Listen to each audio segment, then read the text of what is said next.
संकष्टी गणेश चतुर्थी व्रत प्रत्येक मास के कृष्ण पक्ष की चतुर्थी को किया जाता है। हिंदू धर्म में अघन यानी मार्गशीर्ष महीना बहुत महत्वपूर्ण माना जाता है। इसे हिंदी का 9वां महीना माना जाता है। यह महीना विशेष रूप से धार्मिक और आध्यात्मिक दृष्टि से अत्यंत महत्वपूर्ण है। इस माह की शुरुआत अंग्रेजी महीनों के हिसाब से आमतौर पर नवंबर के अंत या दिसंबर के प्रारंभ में होती है। यह महीना चंद्र कैलेंडर पर आधारित होता है, इसलिए इसकी तिथियां हर साल बदलती रहती हैं। मार्गशीर्ष माह की शुरुआत 16 नवंबर से शुरू होकर 15 दिसंबर 2024 को समाप्त होगा। मार्गशीर्ष अघन मास के कृष्ण पक्ष की चतुर्थी को किया जाने वाला व्रत मार्गशीर्ष अघन संकष्टी गणेश चतुर्थी व्रत कहलाता है। इस तिथि को गजानन गणेश की पूजा की जाती है।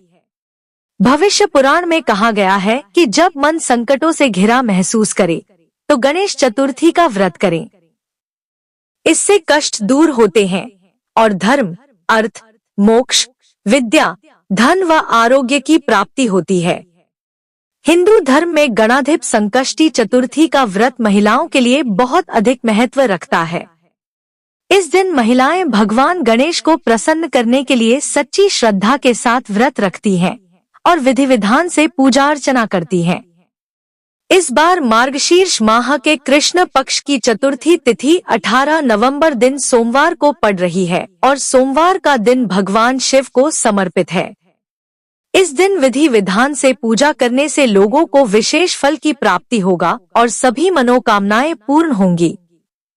इस शुभ मौके पर भगवान गणेश और भोलेनाथ की पूजा करने से लोगों को कई गुना फल प्राप्त होगा। साथ ही आपके परिवार के सभी लोगों पर भगवान गणेश और भोलेनाथ की कृपा बनी रहेगी और जीवन में आने वाली परेशानियां दूर होंगी। पंचांग के अनुसार कार्तिक माह की कृष्ण पक्ष की चतुर्थी तिथि 18 नवंबर की शाम 6:55 से शुरू हो रही है, जो अगले दिन यानी 19 नवंबर दोपहर की शाम 5:28 पर समाप्त हो जाएगी। ऐसे में गणाधिप संकष्टी चतुर्थी का व्रत 18 नवंबर को रखा जाएगा। इस दिन शाम के समय चंद्रमा को अर्घ्य दिया जाता है। ऐसे में चंद्रोदय 18 नवंबर की शाम 7:34 पर होगा। प्राचीन काल में त्रेतायुग में दशरथ नामक एक प्रतापी राजा थे। वे राजा आखेट प्रिय थे। एक बार अनजाने में ही उन्होंने एक श्रवण कुमार नामक ब्राह्मण का आखेट में वध कर दिया। उस ब्राह्मण के अंधे माँ बाप ने राजा को शाप दिया कि जिस प्रकार हम लोग पुत्र शोक में मर रहे हैं, उसी भांति तुम्हारा भी पुत्र शोक में मरण होगा। इससे राजा को बहुत चिंता हुई। उन्होंने पुत्रेष्टि यज्ञ कराया। फलस्वरूप जगदीश्वर ने राम रूप में अवतार लिया।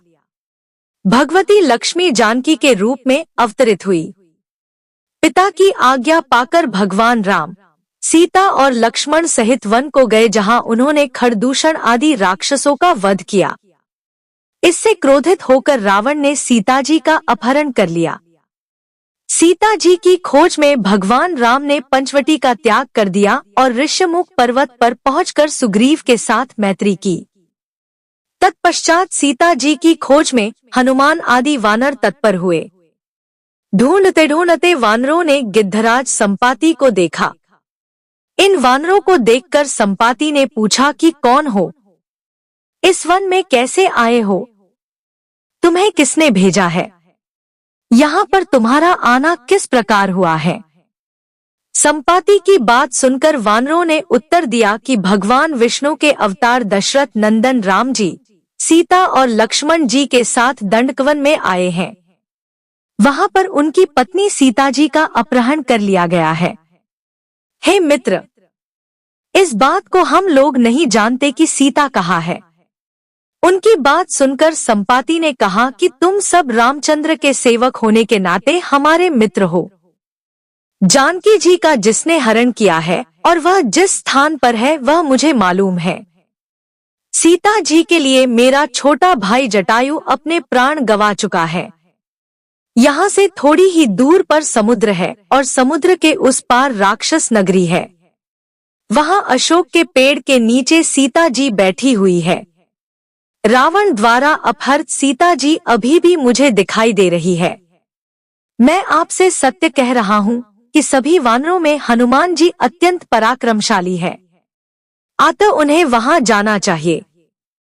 केवल हनुमान जी ही अपने पराक्रम से समुद्र लांघ सकते हैं, अन्य कोई भी इस कार्य में समर्थ नहीं है। संपाति की बात सुनकर हनुमान जी ने पूछा कि हे संपाति, इस विशाल समुद्र को मैं किस प्रकार पार कर सकता हूँ? जब हमारे सब वानर उस पार जाने में असमर्थ हैं, तो मैं ही अकेला कैसे पार जा सकता हूँ? हनुमान जी की बात सुनकर संपाति ने उत्तर दिया कि हे मित्र, आप संकटनाशक गणेश चतुर्थी का व्रत कीजिए। उस व्रत के प्रभाव से आप समुद्र को क्षण भर में पार कर लेंगे। संपाति के आदेश से संकट चतुर्थी के उत्तम व्रत को हनुमान जी ने किया। हे देवी, इसके प्रभाव से हनुमान जी क्षण भर में समुद्र को लांघ गए। इस लोक में इसके समान सुखदायक कोई दूसरा व्रत नहीं है। श्री कृष्ण जी कहते हैं कि महाराज युधिष्ठिर, आप भी इस व्रत को कीजिए। इस व्रत के प्रभाव से आप क्षण भर में अपने शत्रुओं को जीतकर संपूर्ण राज्य के अधिकारी बनेंगे। भगवान कृष्ण का वचन सुनकर युधिष्ठिर ने गणेश चतुर्थी का व्रत किया। इस व्रत के प्रभाव से वे अपने शत्रुओं को जीतकर राज्य के अधिकारी बन गए। मार्गशीर्ष संकष्टी चतुर्थी व्रत कथा।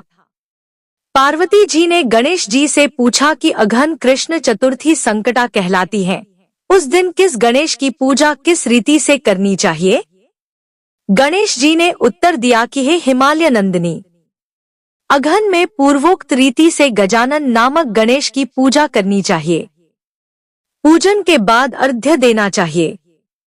दिन भर व्रत रहकर पूजन के बाद ब्राह्मण को भोजन कराकर जौ, तिल, चावल, चीनी और घृत का शाकला बनाकर हवन करावे तो वह अपने शत्रु को वशीभूत कर सकता है। इस संबंध में हम तुम्हें एक प्राचीन इतिहास सुनाते हैं। संकष्टी चतुर्थी व्रत की पौराणिक कथा के अनुसार एक बार की बात है जब माता पार्वती और भगवान शिव नदी किनारे बैठे हुए थे। इसी दौरान माता पार्वती को चौपड़ खेलने की इच्छा हुई। वहाँ कोई तीसरा नहीं था। ऐसे में माता पार्वती ने निर्णायक की भूमिका के लिए मिट्टी से एक मूर्ति बनाई। साथ ही उसमें जान भी डाल दी। माता पार्वती और भगवान शिव ने उस बच्चे को आदेश दिया कि उसे यह खेल अच्छे से देखना है और अंत में यह फैसला लेना है कि इस खेल में किसी हार हुई और किसकी जीत। दोनों ने खेलना शुरू किया और माता पार्वती बार बार भगवान शिव को मात दे रही थी। खेल चल रहा था। लेकिन उस बालक ने गलती से एक बार माता पार्वती को पराजित घोषित कर दिया। यह सुन पार्वती जी को बहुत गुस्सा आया और इसके चलते उन्हें बालक को श्राप दे दिया और वह लंगड़ा हो गया। उस बालक ने माता पार्वती से माफी मांगी, लेकिन उन्होंने कहा कि यह श्राप अब वापस नहीं हो सकता है। लेकिन वह एक उपाय बता सकती है जिससे वह श्राप से मुक्ति पा सकेगा। उन्होंने कहा कि संकष्टी वाले दिन यहाँ पर पूजा करने कुछ कन्याएं आती हैं। उनसे व्रत विधि जानकर सच्चे मन से व्रत करना। माता पार्वती के कहेनुसार पूरी श्रद्धा पूर्वक और विधि अनुसार उसने व्रत किया। उसकी सच्ची आराधना देख गणेश जी प्रसन्न हो गए। गणेश जी ने उससे उसकी इच्छा पूछी। बालक ने माता पार्वती और भगवान शिव के पास जाने की अपनी इच्छा को जाहिर किया। गणेश जी ने उस बालक की इच्छा पूरी की और उसे शिवलोक पहुंचा दिया। वहां उसे शिव जी मिले। क्योंकि माता पार्वती शिव जी से नाराज होकर कैलाश छोड़कर चली गई थी। शिव ने उस बच्चे से पूछा कि वो यहाँ कैसे आया। तब उसने संकष्टी के व्रत के बारे में बताया। इसके बाद भगवान शिव ने भी पार्वती को मनाने के लिए उस व्रत को किया। इसके प्रभाव से माता पार्वती प्रसन्न हो गई और कैलाश वापस लौट आई। ऐसा माना जाता है कि संकष्टी के दिन गणेश जी की पूजा करने से व्यक्ति की हर मनोकामना पूरी होती है। मार्गशीर्ष मास गणेश चतुर्थी व्रत पूजन विधि। प्रात काल उठकर नित्य कर्म से निवृत्त हो, शुद्ध होकर स्वच्छ वस्त्र धारण कर लें। श्री गणेश जी का पूजन पंचोपचार, धूप, दीप, नैवेद्य, अक्षत, फूल विधि से करें। इसके बाद हाथ में जल तथा दूर्वा लेकर मन ही मन श्री गणेश का ध्यान करते हुए व्रत का संकल्प करें। मम सर्वकर्म सिद्धये सिद्धि विनायक पूजन महा करिष्ये।